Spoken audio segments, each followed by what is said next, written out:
업비트 현재 매수 상황입니다. 약 52%가량 수익 중이고요. 다음 게이트.io에서 잡코인 0.013달러에서 매수했고 현재 가격은 0.02달러입니다. 약 60%가량 수익 중이죠. 마지막으로 유니스왑에서 800만원어치 산 민코인들 20만 불, 즉 하나 3억 정도를 달성했습니다. 이 4가지 코인이 뭔지 안 밝힌 이유는 시총이 작은 잡코인이기 때문이에요. 알트코인들이 천정부지로 계속 오르고만 있어서 언제 들어갈지 어떤 코인을 사야 할지 아마 많은 코리니 분들이 고민하고 계실 거라고 생각합니다. 이번 영상에서는 어떤 알트코인을 사야 하며 언제 사야 하는지를 다뤄보겠습니다.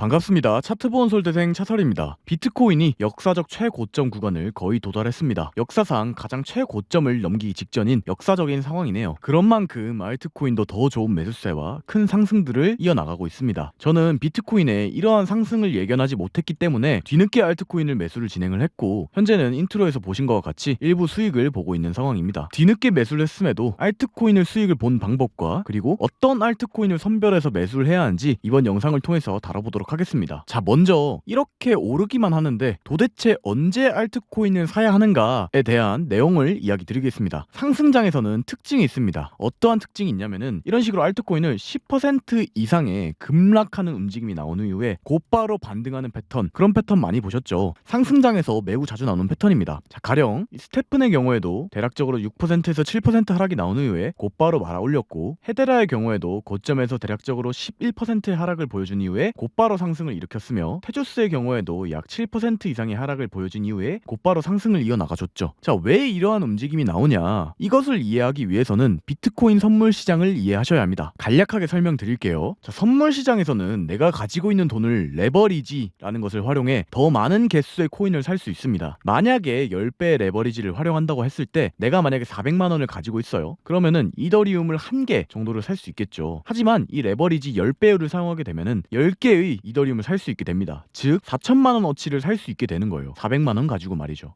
그러면 개이득 아니냐라고 생각하실 수 있는데 물론 상승을 했을 때는 더 많은 이득을 볼 수 있겠죠. 무려 10배나 더요. 예를 들어서 10%의 상승이 나오면은 그것의 10배인 100%의 수익을 볼 수 있으니까요. 그런데 반대의 경우도 생각을 해야죠. 역으로 10%의 하락이 등장하면은 그것의 10배인 마이너스 100%를 보게 됩니다. 즉 청산이 되어 버리는 거죠. 매우 악독한 세력들은 이 점을 이용해요. 개미들은 알트코인 불장에 알트코인 롱 포지션, 즉 상승 베팅 포지션을 높은 레버리지를 사용해서 진입하게 됩니다. 충분히 많은 사람들이 이렇게 롱 포지션, 즉 상승 베팅에 진입을 했을 때 세력들은 이처럼 순간적인 급락을 시켜버리면서 위와 같은 롱 포지션들을 청산시키고, 즉 마이너스 100%가 되게 만들어버리고 물량을 뺏어버린 이후에 다시금 상승을 이어나가게 됩니다. 이런 움직임이 상승장에서는 굉장히 빈번하게 많이 나와요. 자, 그러면 우리는 어떻게 해야 할까요? 이런 식으로 천정부지로 올라가는 알트코인을 타는 것이 아닌 급락 패턴이 나올 때 미리 알트코인 매수를 10%에서 20% 마이너스 자리에 걸어두고 매수를 하는 전략을 이용할 수 있을 것이고 훨씬 더 이것이 안정적인 방법이 될 거예요. 실제로 불장에서 굉장히 빈번하게 나오는 패턴이니 활용하시면 될 것 같습니다. 만약에 이 경우에서 마이너스 10% 자리에 걸었을 때 이 구간에서 매수가 됐겠죠. 그럼 이후에 대략적으로 15%가량의 수익을 볼 수 있었겠죠. 이 패턴이 나오는 원리와 그리고 활용 방법을 안내해 드렸으니 참고하시면 될 것 같습니다. 자, 다음으로 어떻게 좋은 알트코인을 선별해야 하는지를 이야기 드리겠습니다. 먼저 첫 번째로 시총이 너무 크지 않아야 합니다. 즉 신생 코인일수록 좋다는 거죠. 구메이저 코인들 가령 이오스, 비트코인 캐시, 리플 등등의 알트코인은 비트가 상승한 만큼 또한 상승은 하겠지만은 매물대가 없는 신생 코인일수록 더욱더 폭발적인 상승을 보여줄 가능성이 높아요. 가령 이런 식의 비트코인 캐시, 이오스 등의 코인을 보면은 윗구간에 매물대가 너무나도 많습니다. 즉 저항 구간이 너무나도 많다는 거예요. 물론 불장이기 때문에 상승은 하겠지만은 어마어마한 상승을 보여주기에는 확률적으로 힘들다고 생각합니다. 그러면은 생성된 지 얼마 되지 않은 매물대가 없는 코인들이 천장이 없기 때문에 더 훨훨 날아갈 가능성이 높겠죠. 그 이유에서 제가 말씀드린 아비트럼 같은 경우에는 윗구간에 매물대가 없기 때문에 추후에 돌파가 나온다면은 강력한 상승을 이어나가기 좋다는 겁니다. 2024년 알트코인 영상에서도 아비트럼을 이야기를 드렸었죠. 물론 시바이누도 그러한 예시가 배치가 될 것 같네요. 시바이누가